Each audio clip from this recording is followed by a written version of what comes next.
Hey guys, Aaron here. Today I want to show you guys a couple tips and tricks that I use to diagnose a bad head gasket.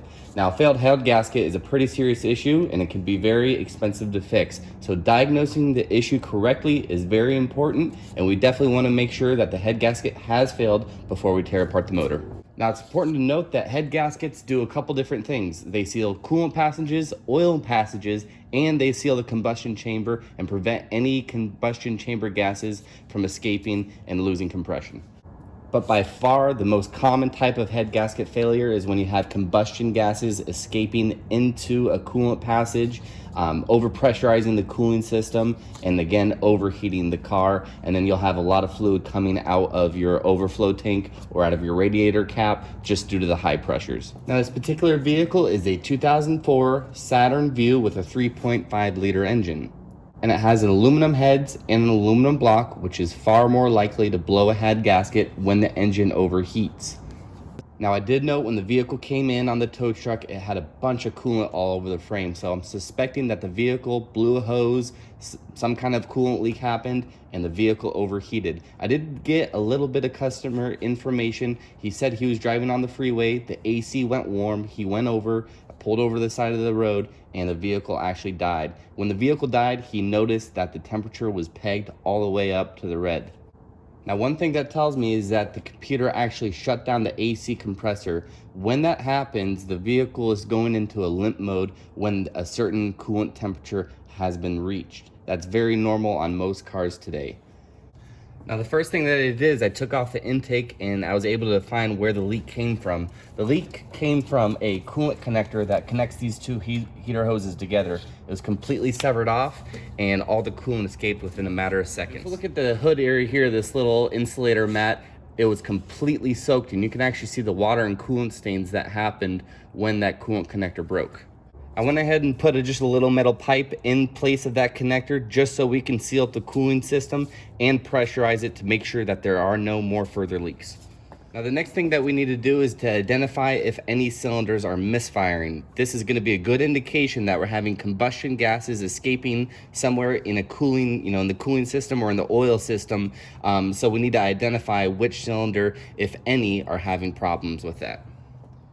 And just after checking the diagnostic trouble codes for any cylinder misfires, we don't have any. That's okay. That doesn't mean that there aren't any. It's just that the computer has not picked up any for the time the engine was running while it was overheating. Now, the next thing I'm going to do is I'm going to enter the vehicle into the scanner, and I'm going to check to see if there are any current or history misfires that the computer has seen. This is a nice way to identify which cylinder is having an issue and which cylinders are good.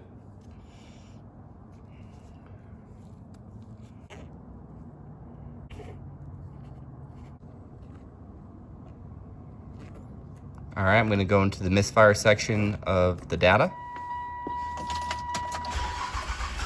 All right, so what I've done is I've isolated the cylinder misfire data, and as you can see, cylinder number 5 has a higher misfire count than the rest of the cylinders.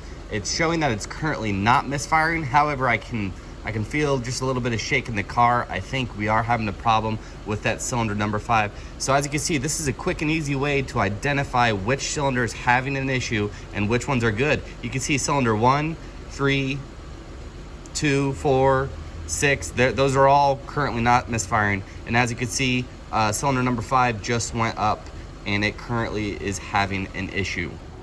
Now that we've identified a misfire on cylinder number 5, it's time to go ahead and do a compression check before we check anything else. We need to check that the base mechanical function of the engine is good. Of course, a misfire can be, started by a bad plug, a bad coil, or even a bad fuel injector. But we're not going to chase that since we know the engine overheated. We're actually going to check the compression of that cylinder. And to do that, it's important to go ahead and take your fuel pump fuse out. Remove the fuel pump fuse or the relay. I'm going to go ahead and remove the relay. What that's going to do is that's going to kill power to the fuel pump, and it's going to keep our engine from running when we're doing our compression check.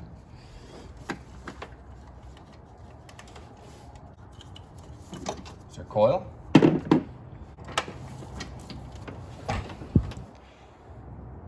And here's our spark plug.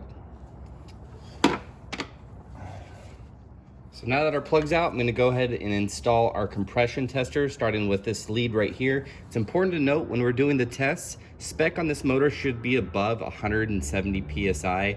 A good rule of thumb is anything that is or around or even below 100 PSI, the cylinder will not fire and you'll have a dead misfire on that cylinder. All right, so our tester is installed. I'm gonna go ahead and crank over the motor. It's a good idea to go ahead and crank over the motor at least 4 times. And by that I mean 4 compression cycles of that cylinder.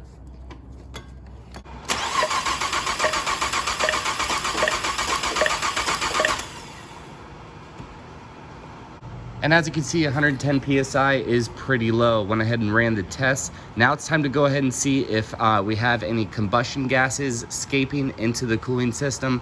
My guess is that we do. This will be the last and final test that we do to condemn our bad head gasket. And here's the leak detection kit that we're going to be using. Basically, we are going to put this tube over the radiator, or in our case, the coolant overflow bottle. We're going to fill the tube up to the line with a blue fluid. If there's any combustion gases inside the system, that blue fluid will turn yellow, which indicates we have a leaking head gasket.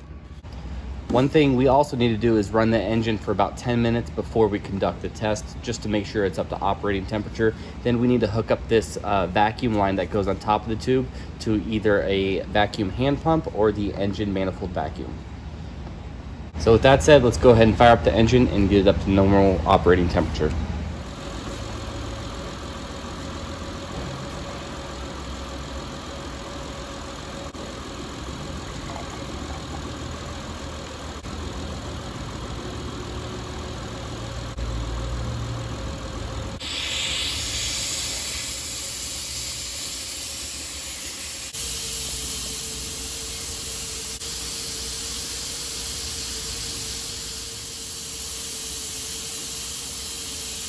So as you can see, our fluid did turn yellow after we ran the leak detection test, which is pretty much condemning a blown head gasket. Hope this video has helped you out. If it has, please like and subscribe. If you have any questions or comments, feel free to leave something in the comment section. Thanks for watching as always, guys. See you next time.